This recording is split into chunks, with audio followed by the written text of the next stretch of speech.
Sebelum kita masuk ke cerita, bagi Mas E dan juga Mbak E yang belum subscribe, silakan klik subscribe sekarang juga. Dan bagi yang sudah subscribe, semoga kalian di sana sehat-sehat selalu agar bisa mendengarkan cerita terbaru dari Mang Ripan. Dan tidak usah lama-lama, ini dia ceritanya. Selamat mendengarkan.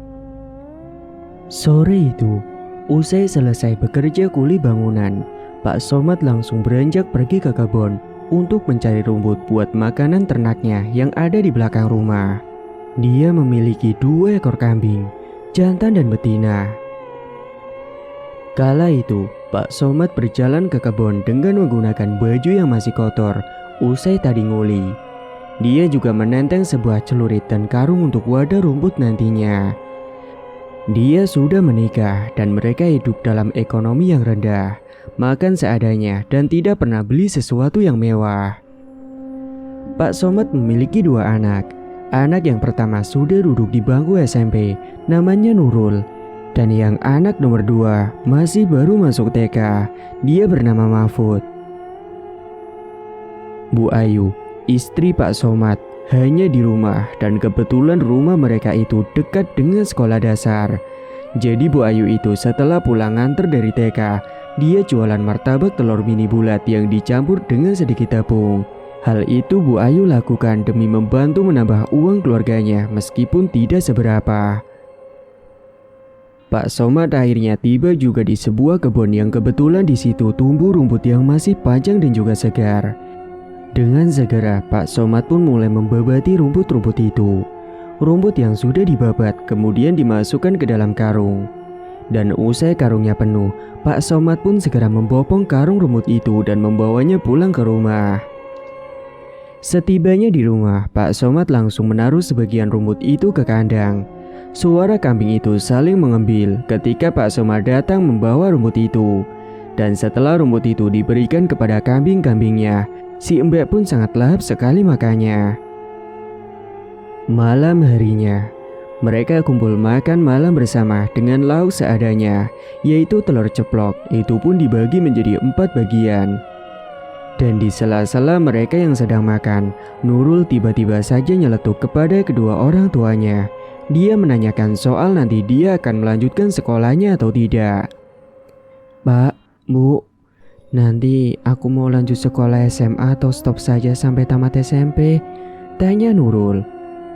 Pak Somad dan Bu Ayu yang mendengar pertanyaan itu langsung terdiam dan saling pandang satu sama lain. Kemudian Pak Somad mulai menjawab pertanyaan dari anaknya itu. Duk, nanti jika ada rezeki kamu bisa lanjut SMA. Tapi kalau misal belum ada, kamu gak usah lanjut gak apa-apa ya Duk. Nurul yang mendengar jawaban dari bapaknya hanya menganggukkan kepala kemudian menunduk menutupi kesedihannya itu. Karena sebenarnya Nurul itu pengen sekali melanjutkan sekolah. Cuman kalau misal orang tuanya tidak ada biaya, ya terpaksa dia harus berhenti sekolah. Malam pun semakin larut. Bu Ayu kemudian nidurin Mahfud di dalam kamarnya karena dia masih susah tidur kalau tidak ditemani. Kemudian Bu Ayu beranjak menghampiri Pak Somad yang berada di ruang tengah yang terlihat sedang melamun. Pak, kenapa melamun? Bu, Mahfud sudah tidur. Sudah Pak. Mereka masih tinggal di sebuah rumah yang terbuat dari papan kayu. Dan itu pun merupakan warisan almarhum orang tuanya Pak Somad. Saat itu sebelumnya Bu Ayu sudah membuatkan secangkir kopi terlebih dahulu untuk Pak Somad dan segera menaruhnya ke atas meja yang ada di depannya. Ini Pak, diminum dulu. Makasih ya Bu. Kemudian mereka membicarakan soal Nurul yang tadi sempat menanyakan kelanjutan sekolahnya. Bu Ayu tidak tega melihat Nurul yang kelihatan sekali ingin melanjutkan sekolah. Pak, Ibu kok nggak tega ya kalau misalkan nanti Nurul putus sekolah? Tadi dia juga kelihatan kecewa Pak. Ibu tahu dia itu pengen banget melanjutkan sekolah Pak. Pak Somad menyeruput kopi dengan perlahan yang masih terlihat panas. Iya Bu, Bapak tahu. Kalau gitu nanti Bapak akan coba berusaha untuk cari kerjaan sambilan ya, supaya nanti bisa nambah penghasilan. Tapi Bapak mau kerja apa? Ya belum tahu Bu, nanti akan coba Bapak cari.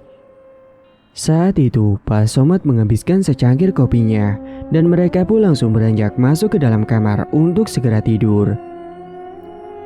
Singkat cerita, keesokan paginya, Pak Somad seperti biasa kembali berangkat nguli bangunan. Dia dapat panggilan untuk bantu bikin sebuah rumah. Bu, Bapak berangkat kerja dulu ya. Iya Pak, hati-hati.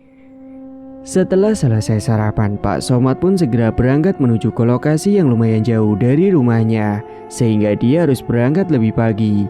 Pembangunan rumah itu kebetulan berada di dekat pasar. Dan pagi itu, Pak Somad seperti biasa berangkat dengan mengayuh sepeda bututnya karena memang di rumah mereka belum memiliki motor.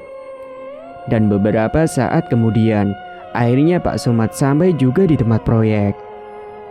Sementara di sisi lain, saat itu Nurul juga berpamitan kepada Bu Ayu, tidak berpamitan kepada Pak Somad karena sebelumnya bapaknya sudah berangkat lebih pagi. Sekitar pukul 8 pagi, Bu Ayu bersiap-siap untuk berangkat mengantarkan Mahfud berangkat ke sekolah TK. Saat itu juga Bu Ayu biasanya sekalian membawa barang dagangannya yang sudah disiapkan sejak pagi, yaitu martabak mini yang sudah digoreng langsung dari rumah. Dan setelah mengantarkan Mahfud, Bu Ayu langsung pindah ke depan SD yang ada di dekat TK-nya Mahfud. Untungnya anaknya yang masih TK itu sangat nurut dan tidak rewel kalau ditinggal. Karena kebanyakan anak-anak seusianya selalu ditemani orang tuanya di sekolah, Mahfud seakan mengerti dengan kondisi orang tuanya. Saat itu juga, Bu Ayu sudah mangkal di depan sekolah dasar sembari menunggu anak SD keluar untuk istirahat. Dan beberapa jam kemudian, jam istirahat pertama pun telah berbunyi. Akhirnya murid-murid SD sudah waktunya istirahat, dan hari itu banyak murid yang berkerumun membeli dagangannya Bu Ayu hingga sampai habis. Alhamdulillah, akhirnya habis juga, ucap syukur Bu Ayu. Setelah semua dagangan itu sudah habis semuanya, Bu Ayu pun langsung beranjak pergi menjemput Mahfud. Siang harinya, saat sedang istirahat, Pak Somad yang sedang berjalan menuju ke sebuah warung untuk membeli rokok karena tadi disuruh oleh mandornya.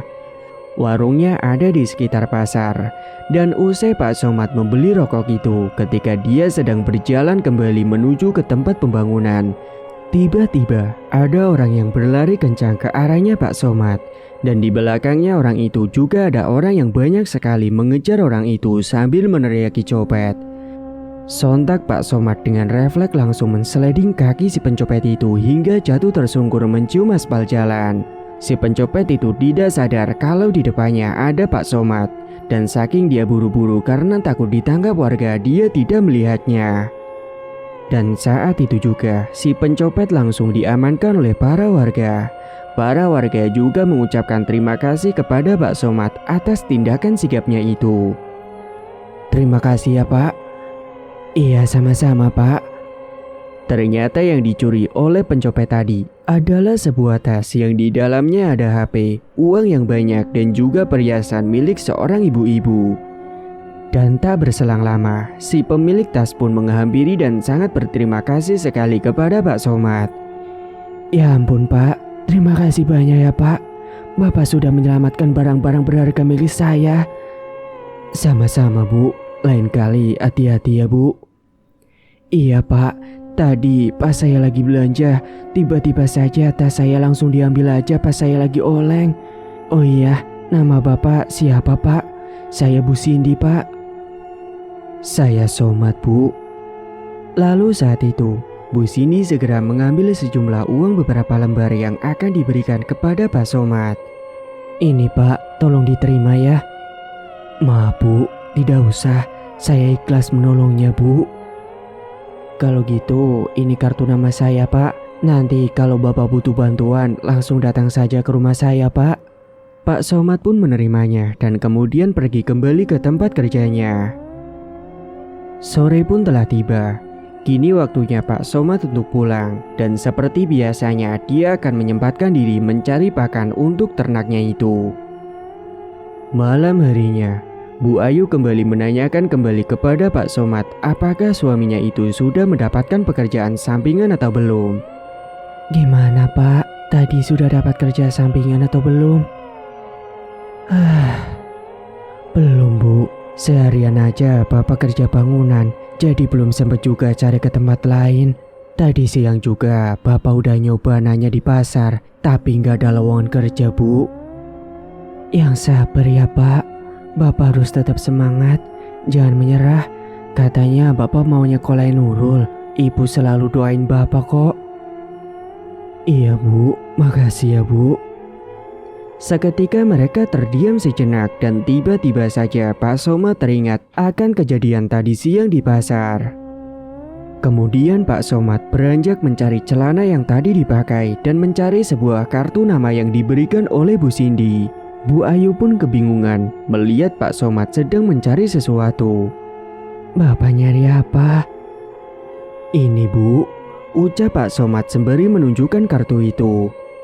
Apa itu Pak? Jadi tadi siang itu Bapak disuruh mandor untuk beli rokok kretek Bu di warung yang ada di pasar. Terus pas pulangnya tiba-tiba ada pencopet yang lari ke arah Bapak. Akhirnya Bapak langsung sliding kakinya dan pencopet itu jatuh, kemudian ditangkap warga. Terus si pemilik tas itu datang berterima kasih dan malah mau ngasih uang. Tapi Bapak nolak karena Bapak ikhlas nolongnya Bu. Dan karena Bapak nolak uangnya, tiba-tiba si pemilik tas itu memberikan kartu nama kepada Bapak. Terus katanya kalau Bapak butuh bantuan, bisa datang saja ke rumahnya. Ya udah kalau gitu, besok Bapak coba saja datang ke rumahnya Pak. Siapa tahu di sana ada lowongan kerja sampingan buat Bapak. Iya juga ya Bu. Ya udah kalau gitu, besok Bapak ke rumahnya ya Bu. Akhirnya Pak Somad pun setuju dengan ide Bu Ayu dan besok dia akan libur sehari kerjanya untuk pergi ke rumahnya Bu Cindy. Singkat cerita, keesokan harinya Pak Somad pun pergi ke rumahnya Bu Cindy dengan sepeda ontelnya dan membawa kartu nama yang diberikan oleh Bu Cindy kemarin. Alamat rumahnya itu berjarak 2 desa dari desa tempat tinggalnya Pak Somad. Dia sesekali melihat ke arah kartu nama untuk mengecek RT atau RW-nya. Berselang beberapa saat, Pak Somad pun akhirnya sampai di depan rumahnya Bu Cindy. Dia terkejut saat mendapati sebuah rumah yang sangat luas meskipun tidak bertingkat. Di depan halaman terdapat pohon-pohon buah yang terkesan asri dan adem banget. Pak Somad kemudian mendatangi pos jaga di depan rumahnya Bu Cindy dan menanyakan kepada penjaga apakah benar ini sesuai dengan apa yang tertera di kartu tanda pengenal. Pak Somad juga menjelaskan bahwa dirinya adalah orang yang kemarin sempat menolong Bu Cindy waktu dia kecopetan di pasar, dan Bu Cindy kemudian menawarkan dirinya untuk mampir ke rumahnya. Maaf Pak, saya mau tanya, apa benar ini rumahnya Bu Cindy? Tanya Pak Somad sembari menunjukkan kartu nama itu kepada penjaga. Iya benar Pak, ada perlu apa ya? Bapak siapa? Saya Pak Somad Pak. Saya yang kemarin sempat menolong Bu Cindy dari pencopet, dan saya ditawari beliau untuk datang ke rumahnya. Apa boleh saya ketemu Bu Cindy Pak? Sebentar ya Pak, saya hubungi dulu. Lalu penjaga itu pun menghubungi Bu Cindy dengan telepon rumahnya, dan Bu Cindy saat itu langsung menyuruh Pak Somad untuk segera dibawa masuk. Akhirnya saat itu penjaga langsung membukakan pagar dan menyuruh Pak Somad untuk langsung masuk. Dan masuklah Pak Somad. Dia disambut dengan ramah oleh Bu Cindy, bahkan disuguhkan minuman dan camilan. Pak Somad kemudian langsung menanyakan maksudnya itu, apakah Bu Cindy punya lowongan kerja sampingan atau tidak. Dia juga memberitahu kondisi ekonomi keluarganya. Maaf Bu, kedatangan saya ke sini. Sebenarnya saya mau nanya sama Ibu, barangkali di rumah Ibu ada lowongan kerja sampingan gitu buat saya. Atau apakah Ibu tahu ada info pekerjaan? Soalnya saya sedang butuh banget kerjaan sampingan Bu. Tapi Bapak sudah kerja kan? Iya Bu, tapi saya butuh uang lebih. Karena saya selalu pas-pasan Bu. Tiap hari buat makan saja susah. Apalagi saya sekarang mau menyekolahkan anak saya Bu, yang mau masuk SMA. Bu Cindy yang tidak tega mendengar itu, kemudian ia hendak memberitahukan sesuatu kepada Pak Somad. Dia lalu mengambil dompet dan mengeluarkan sebuah batu berwarna hijau pada Pak Somad. Pak Somad yang melihat hal itu tidak paham apa maksud dari Bu Cindy. Bu Cindy kemudian langsung menawarkan kepada Pak Somad apakah dia mau melakukan pesugihan. Pak Somad, apakah Bapak mau melakukan pesugihan? Pak Somad pun kaget dan tidak menyangka. Kemudian Bu Cindy menjelaskan bahwa batu itu adalah sebuah jimat penglarisan yang dia dapat dari seorang dukun dan telah membuat Bu Cindy kaya raya seperti sekarang ini. Ternyata dia juga seorang janda. Dia juga sangat berterima kasih kepada Pak Somad karena berkat Pak Somad jimat itu tidak jadi hilang. Bu Cindy juga nawarin bahwa nanti maharnya akan ditanggung semua oleh Bu Cindy. Pak Somad hanya diminta cukup siap saja akan konsekuensi dari resiko nantinya. Batu ini merupakan jimat milik saya, Pak. Untuk penglarisan, saya dapat dari seorang dukun. Makanya saya sangat berterima kasih sekali sama Bapak karena sudah menolong saya kemarin. Jadi jimat ini tidak jadi hilang. Dan nanti kalau Bapak mau melakukan pesugihan, nanti semua maharnya saya akan nanggung, Pak. Bapak cukup siap dengan segala konsekuensi nantinya saja. Gimana, Pak? Pak Somad terdiam sejenak dan akhirnya dia yang sudah tidak nemu-nemu kerja sampingan dan dirinya ingin merubah nasib hidupnya dengan cepat. Akhirnya Pak Somad memutuskan untuk menerima tawaran dari Bu Cindy. Ya sudah Bu, saya mau. Saya juga sudah bosan Bu hidup miskin. Kebetulan saya juga sudah bosan hidup miskin. Saya ingin cepat kaya Bu, punya banyak uang. Oke, kalau gitu nanti sore kita berangkat langsung ya Pak. Ayo Pak, silakan diminum dulu dan dicemil itu makanannya. Sore hari pun telah tiba. Tanpa sepengetahuan dari Bu Ayu, Pak Somad dan Bu Cindy segera berangkat dengan mobil milik Bu Cindy menuju ke rumahnya si dukun. Perjalanan yang mereka tempuh cukup jauh karena berada di daerah pelosok. Dan beberapa saat kemudian, mereka pun akhirnya sampai di sebuah desa yang rumahnya masih jarang. Pak Somad dan Bu Cindy lalu berjalan menuju ke sebuah rumah yang ada di pojok desa itu. Rumah itu berada dekat dengan sebuah bukit yang terlihat sangat seram. Mereka segera menyambangi rumah itu. Permisi Mbah. Tak berselang lama muncullah seorang nenek tua yang membukakan pintu itu. Namanya Mbah Tiem. Beliau kemudian mempersilahkan masuk keduanya. Kemudian Bu Cindy menjelaskan kepada Mbah Tiem bahwa Pak Somad hendak melakukan pesugihan. Ini Mbah, dia mau melakukan pesugihan, pengen cepat kaya katanya. Mbah Tiem saat itu tahu kalau Pak Somad punya kambing di rumahnya. Kemudian Mbah Tiem menawarkan pesugihan untuk memperbanyak kambing milik Pak Somad agar nanti sekali lahiran bisa sangat banyak dan bisa lahir dengan sangat cepat. Pak Somad pun saat itu hanya nurut saja. Apakah di rumahmu ada kambing? Iya Mbah. Gimana kalau kamu melakukan pesugihan untuk memperbanyak kambingmu saja? Dan nantinya kamu akan mendapatkan banyak kambing dan bisa dijual. Iya Mbah, boleh. Apapun itu yang penting saya bisa cepat kaya Mbah. Tapi ada beberapa syarat yang harus kamu ketahui. Apa itu Mbah? Kamu harus bersedia menubalkan anakmu untuk dijadikan sesembahan. Dan nantinya ritual yang harus kamu lakukan adalah mengawinkan kambingmu dengan sosok kambing hitam yang nanti akan saya berikan. Pak Somad pun terdiam dan dia sempat ragu awalnya. Namun karena hatinya sudah tergoda dengan harta, akhirnya dia bersedia untuk menubalkan anak bungsunya, yaitu si Mahfud. Mereka kemudian menuju ke sebuah ruangan yang ada di sana. Di dalamnya sudah ada ayam hitam, dan kala itu Mbah Tiem membakar sebuah kemenyan. Asap pun mulai mengepul di dalam ruangan itu. Sembari mulutnya terus berkomat-kamit, Mbah Tiem menyuruh Pak Somad untuk mencekik leher ayam hitam itu sampai tewas sambil membayangkan anak bungsunya yang akan ditumbalkan. Cekik leher ayam itu sampai dia mati dan juga bayangkan anakmu yang akan kamu jadikan tumbal. Dengan kejam, Pak Somad pun mengikuti semua perintah dari Mbah Tiem dengan mencekik leher ayam itu sampai ayam itu bersuara seperti sedang kesakitan. Kemudian akhirnya ayam hitam itu pun mati. Sudah Mbah, ini. Bagus.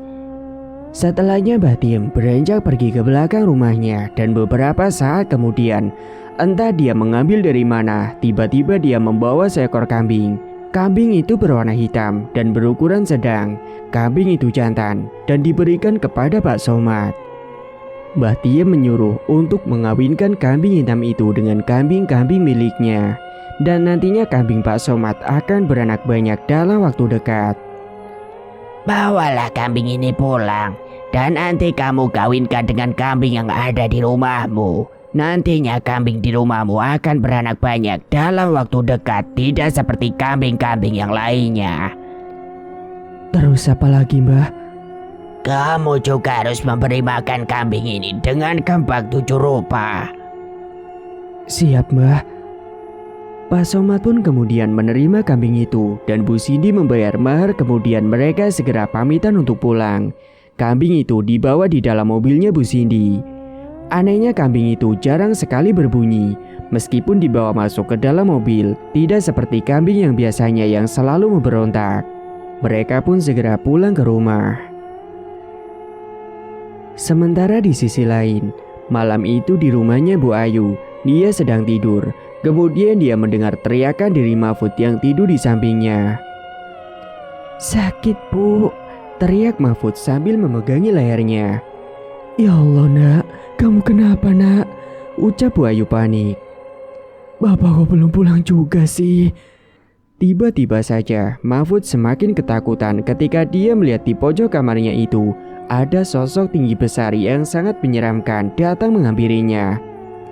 "Ibu, tolong, takut." Sesaat kemudian sosok tinggi besar hitam itu langsung mencekik paksa lehernya Mahfud sampai lidahnya itu menjulur ke depan dan kedua matanya melotot. "Ya Allah, Mahfud kamu kenapa, Nak?" Nurul, teriak Bu Ayu. Beberapa saat kemudian Nurul pun datang sembari mengocek kedua matanya karena masih enak-enak tidur, tapi dikejutkan dengan teriakan ibunya. "Ada apa, Bu? Ini adikmu kenapa, Dok?" Sontak Nurul pun langsung terperanjat dan rasa kantuknya itu seakan langsung hilang. Mereka berdua pun semakin panik ketika melihat Mahfud yang wajahnya semakin pucat dan napasnya terasa sesak.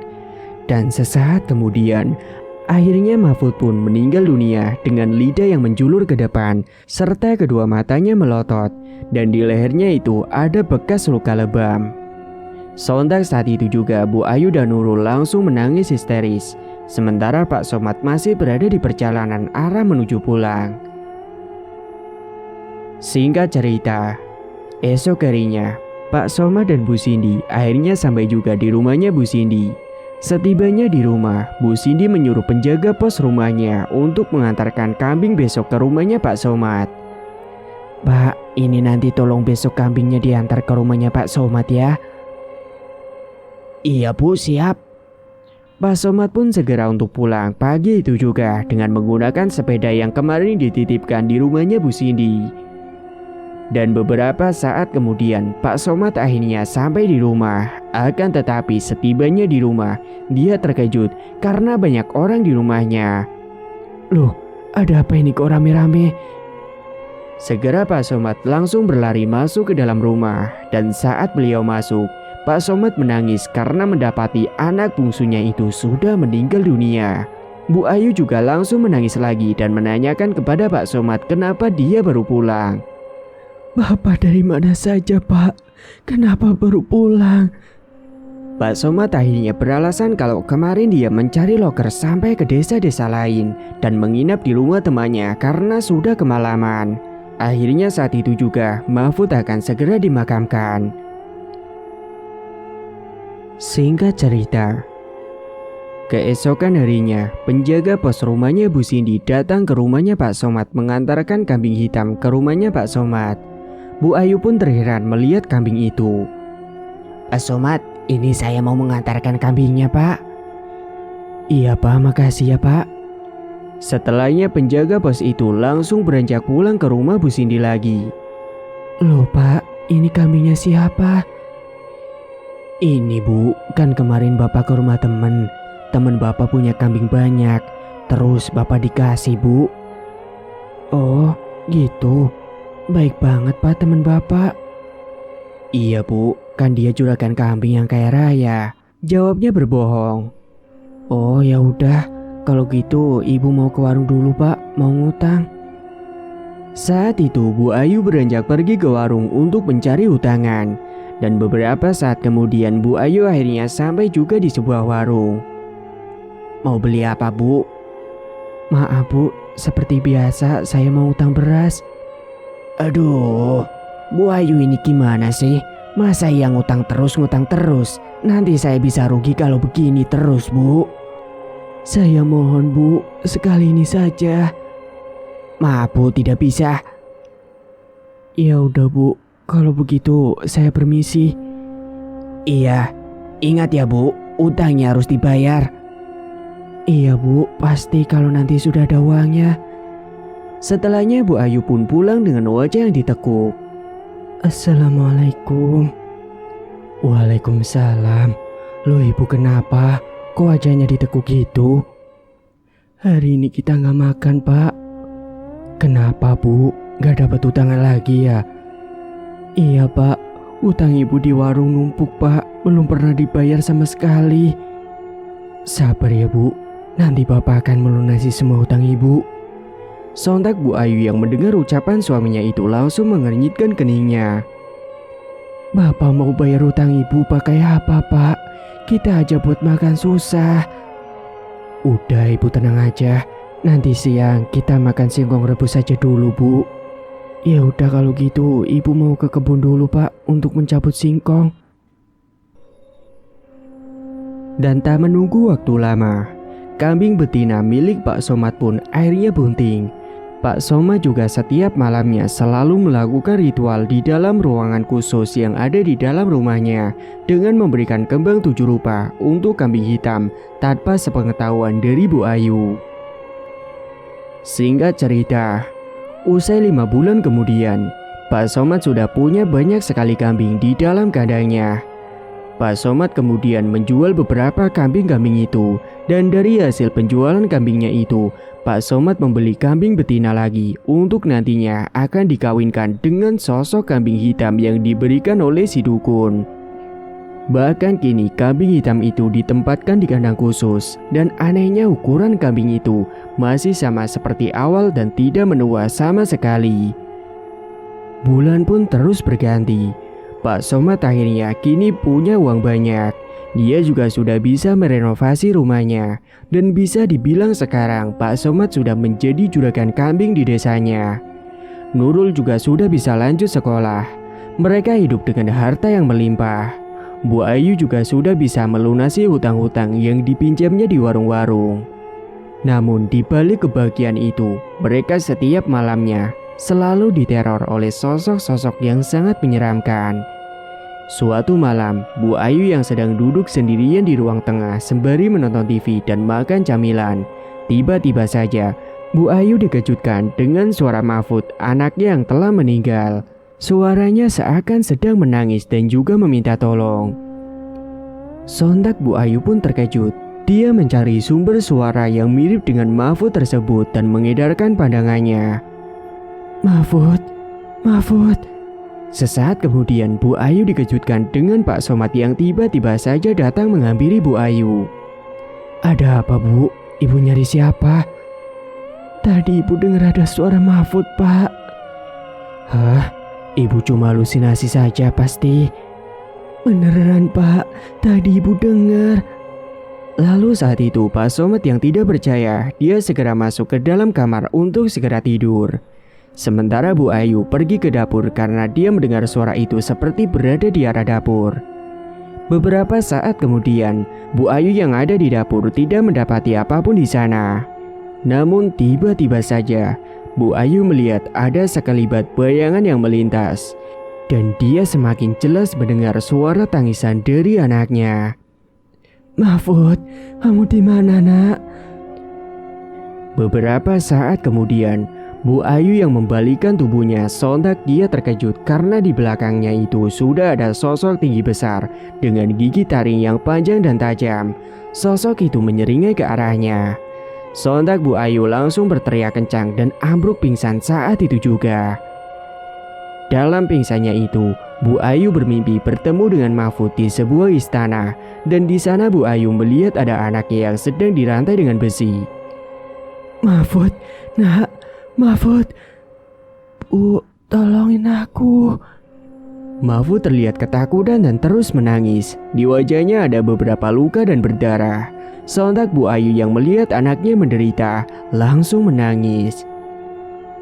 Esok paginya, Bu Ayu tersadar ketika dibangunkan oleh Pak Somad yang sudah bangun lebih dulu. Bu, bangun Bu. Ibu kenapa tidur di sini?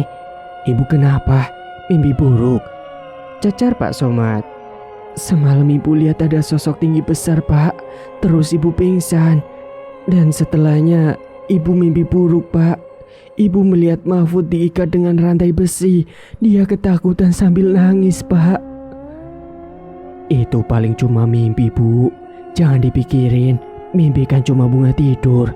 Mahfud sudah tenang di alam sana. Kemudian Bu Ayu mencoba untuk mengatur napasnya yang masih terasa tidak beraturan. Bajunya pun basah oleh keringat. Singkat cerita, malam hari berikutnya, Pak Somad yang sedang duduk santai di depan teras rumah sembari mengisap batang rokok. Tiba-tiba saja dia mencium bau busuk seperti bau mayat. Bau itu menyeruak masuk ke dalam hidung. Dan sesaat kemudian ada hembusan angin kencang yang datang membuat hawa dingin malam itu semakin menusuk ke dalam tulang Pak Somad. Setelah hembusan angin kencang itu lewat, Pak Somad mendengar ada suara seperti Mahfud yang berteriak minta tolong. Pak, tolong Pak. Mahfud? Lalu Pak Somad langsung mengedarkan pandangan, mencari ke arah sekitar, mencari keberadaan Mahfud. Bahkan Pak Somad mencari sampai ke belakang rumahnya, tepatnya di kandang kambing yang ada di belakang rumah itu. Sontak betapa terkejutnya Pak Somad melihat ada sosok tinggi besar dengan gigi taring yang terlihat panjang dan tajam. Kedua matanya merah menyala. Tubuhnya Pak Somad langsung terasa kaku, tidak bisa digerakkan. Jantungnya pun berdebar dengan sangat kencang sekali. Dan saat itu juga Pak Somad langsung ambruk pingsan. Bu Ayu yang mendengar teriakan dari suaminya itu berlari ke belakang dan langsung menghampiri suaminya. Ya ampun, Bapak. Saat itu Bu Ayu langsung teriak minta tolong pada tetangganya untuk membantu menggotong tubuhnya Pak Somad yang terkapar di belakang rumahnya. Beberapa saat kemudian warga pun datang dan menghampiri Bu Ayu yang berada di depan teras karena tadi dia ke depan untuk mencari bantuan. Ada apa Bu? Tolong suami saya bapak-bapak. Pak Somad kenapa Bu? Pingsan Pak di belakang rumah. Ya udah ayo semua kita tolong Pak Somad. Saat itu akhirnya para warga ikut ke belakang rumah dan menggotong tubuh Pak Somad untuk dimasukkan ke dalam kamar. Kemudian Bu Ayu mengoleskan minyak kayu putih agar Pak Somad segera sadar. Dan sesaat kemudian Pak Somad pun akhirnya terbangun. Bu Ayu lalu mengambilkan segelas air putih untuk Pak Somad. Ini Pak diminum dulu. Segera Pak Somad pun menegak segelas air putih yang sudah diambilkan oleh Bu Ayu. Bapak kenapa Pak? Kok bisa pingsan di belakang rumah? Namun saat itu Pak Somad tidak menjawab sama sekali. Malam pun semakin larut, Bu Ayu segera tidur karena sudah mengantuk. Sementara Pak Somad dia belum mengantuk sama sekali gara-gara tadi teringat melihat sosok yang sangat menyeramkan yang ada di belakang rumahnya. Dan waktu tengah malam sekitar pukul 12, tiba-tiba saja Pak Somad mendengar ada suara seperti orang yang sedang menyapu halaman belakang di kandang dengan menggunakan sapu lidi. Malam-malam gini siapa yang nyapu? Tiba-tiba saja dia kebelet buang air kecil dan akhirnya Pak Somad pun segera beranjak pergi ke kamar mandi untuk buang air kecil. Namun saat di dalam kamar mandi, Pak Somad dikejutkan dengan suara yang mengetuk pintu kamar mandinya. Segera Pak Somad menyelesaikan buang air kecilnya dan membukakan pintunya. Namun saat pintu itu dibuka, ternyata tidak ada siapapun di depan pintu. Tapi saat itu Pak Somad melihat ada sekelebat bayangan hitam yang melintas di depannya. Sontak Pak Somad langsung merinding dan bulu kuduknya langsung berdiri semua. Dan baru saja dia berjalan, dia malah dikejutkan dengan suara piring pecah berasal dari dapur. Sontak Pak Somad langsung beranjak ke dapur untuk melihat apa yang sebenarnya terjadi karena takut ada kucing atau tikus masuk ke dalam rumah. Setibanya dia di dapur, betapa terkejutnya ia ketika melihat sosok anaknya, yaitu Mahfud, yang sedang memecahkan barang-barang di dapur dengan wajah pucat dan juga menyeramkan. Mahfud? Bapak jahat sama Mahfud. Dan sesaat kemudian, tiba-tiba muncullah sebuah asap hitam tebal di dapur tersebut. Dan perlahan asap itu berubah wujud menjadi sosok yang tinggi besar, sangat menyeramkan sekali. Sosok itu kemudian memperlihatkan kepada Pak Somad tentang pandangan di mana waktu sosok tinggi besar itu mencekik leher anaknya saat malam hari setelah Pak Somad selesai melakukan ritual di rumah dukun waktu itu. Sosok itu mencekik keras leher Mahfud sampai dia menjulurkan lidahnya ke depan dengan kedua mata yang melotot sambil teriak kesakitan. Pak Somad pun hanya bisa terdiam dan tidak tega melihat anaknya dijadikan tumbal atas pesugihan yang telah dilakukannya. Sesaat kemudian sosok genderuwo dan juga sosok Mahfud menghilang begitu saja sampai akhirnya Pak Somad pun ambruk pingsan lagi. Keesokan paginya, Pak Somad akhirnya tersadar, namun dia masih merasa sedih dan juga ketakutan setelah melihat kejadian semalam. Dan semenjak saat itu, Pak Somad jadi sering melamun karena beliau ketakutan dan tidak kuat melihat kejadian semalam. Dia merasa menyesal kalau lagi sadar, namun kalau sedang tidak sadar dia tidak peduli karena yang penting baginya itu adalah harta kekayaan yang dimilikinya sekarang.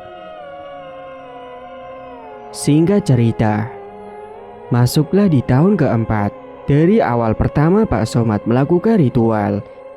Dan malam ini waktunya bagi Pak Somad untuk memberikan kembang 7 rupa untuk kambing hitamnya. Dia dikejutkan dengan suara kambing hitam yang tiba-tiba bukan mengembik, akan tetapi menggeram membuatnya ketakutan. Dan tiba-tiba saja sosok kambing hitam itu bisa ngomong layaknya manusia. Kamu harus menumbalkan keturunanmu lagi jika ingin hartamu bertambah banyak. Sontak Pak Somad pun jatuh terduduk di tanah. Beliau ketakutan, namun dia menolak permintaan sosok kambing hitam itu. Karena dulunya yang ia tahu, dia hanya cukup menumbalkan anak bungsunya saja dan hanya memberikan kembang 7 rupa setiap malamnya.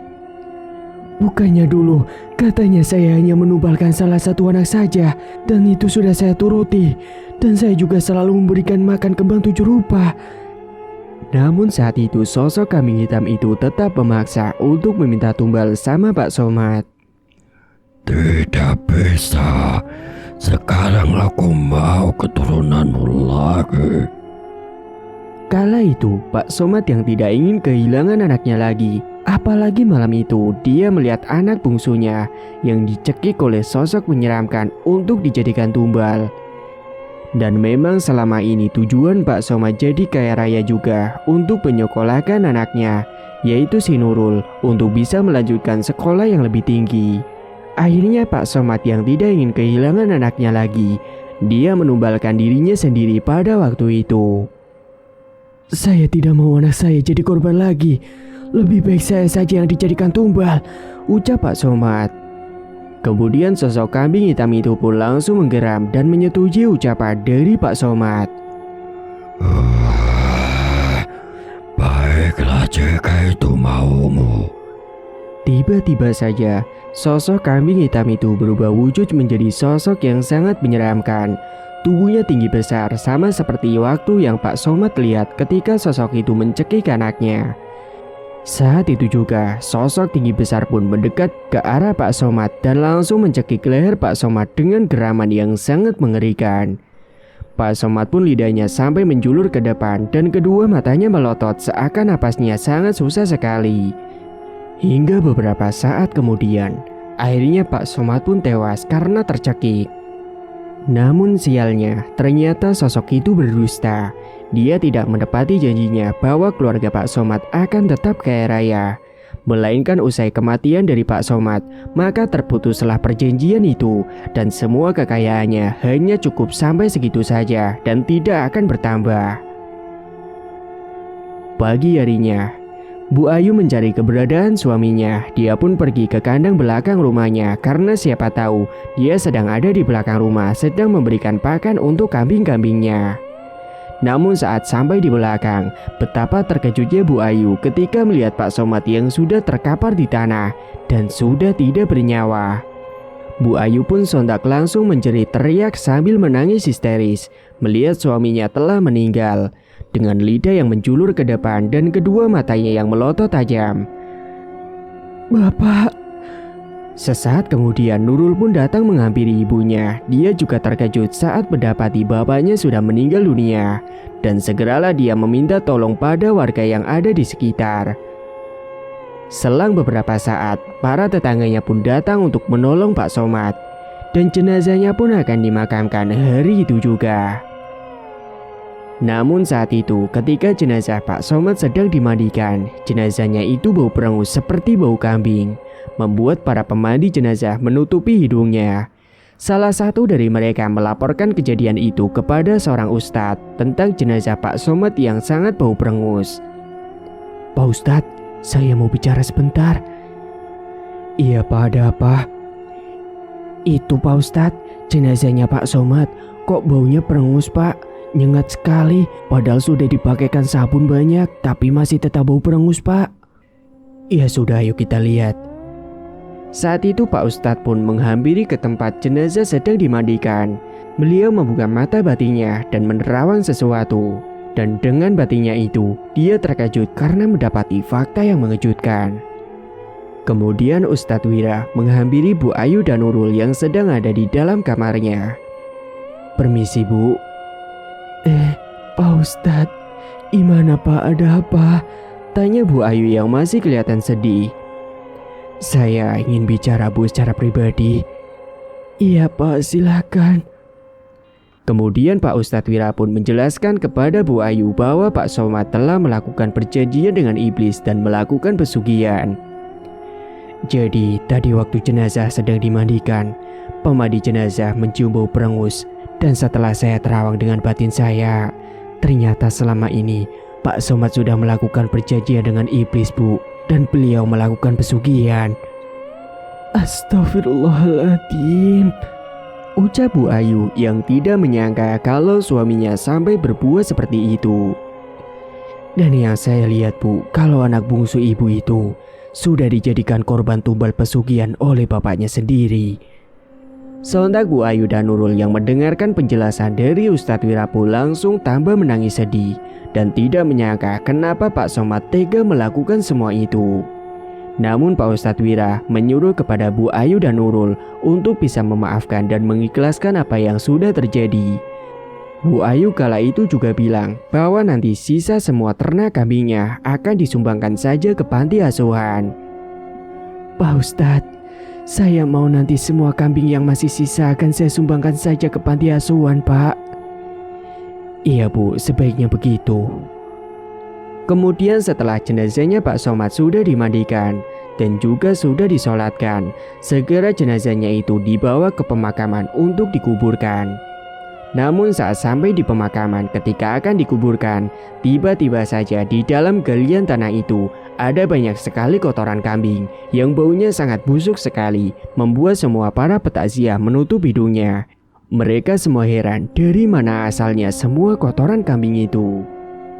Kemudian para petakziah saling menggunjing dengan apa yang dialami oleh jenazahnya Pak Somad. "Kok bisa ya kayak gitu?" "Iya, palingan dia kena azab." "Emangnya masa hidupnya ngapain Bu?" "Ya saya nggak tahu juga sih." Sementara Bu Ayu dan Nurul menangis melihat hal itu. Dan sesaat kemudian tiba-tiba saja jasadnya itu bau perengusnya malah tambah menyengat. Ustadz Wira pun hanya terus beristighfar saat itu karena tidak menduga kejadiannya akan seperti ini. Dan beberapa saat kemudian Ustadz Wira langsung mendoakan Pak Somad supaya semuanya bisa berjalan lancar. Dan setelah semua kotoran kambing itu sudah dibersihkan, segera jenazahnya itu langsung dikuburkan. Namun tiba-tiba tak berselang lama hujan pun turun dengan deras, membuat semua petakziah langsung berlarian segera pulang. Sesaat kemudian kuburannya Pak Somad tiba-tiba saja nisanya ambruk tertiup angin kencang karena hujan lebat dan deras. Saat itu Bu Ayu dan Nurul yang belum pulang karena mereka menunggu di pos sampai hujan reda terlebih dahulu. Mereka pun semakin sedih sekali melihat keadaan makam suaminya. Dan setelah hujan sudah reda, Bu Ayu dan Nurul pun segera menghampiri ke makam Pak Somad untuk membenarkan nisanya yang telah ambruk itu. Singkat cerita, setelah sepeninggalannya Pak Somad, kini Bu Ayu dan Nurul hidup sederhana dan mencari rezeki dengan cara yang halal. Bu Ayu membuka warung makan dibantu oleh Nurul, dan alhamdulillahnya rezekinya terus mengalir. Bahkan setiap malamnya Bu Ayu dan Nurul selalu berdoa memohon ampunan pada Allah karena selama ini mereka makan dari uang haram karena mereka juga tidak tahu apa-apa selama ini. Mereka hanya bisa bertaubat dan memohon ampunan pada Allah dan berharap kepada Allah akan mengampuninya. Pesan kali ini, sesungguhnya setelah kesulitan pasti ada kemudahan. Jangan resah tentang apa yang kita hadapi hari ini, karena beda hari, beda cerita. Jangan menyerah dan tetap berusaha serta berdoa, bukan malah mengambil jalan pintas dengan mendapatkan uang secara instan. Bahkan melakukan perjanjian sesat dengan sosok jin ataupun iblis yang nantinya hanya akan mengantarkan ke penderitaan, baik di dunia dan juga di akhirat. Tamat, cerita pun selesai. Terima kasih bagi Mas E dan Mbak E yang sudah setia menyimak cerita ini sampai akhir. Dan bagi yang belum menekan tombol subscribe, silakan klik tombol subscribe sekarang juga. Dan semoga kalian semua dimanapun berada selalu sehat-sehat semua dan dimudahkan segala urusannya. Dan sampai jumpa lagi di cerita terbaru yang akan Mang Ripan bawakan nantinya.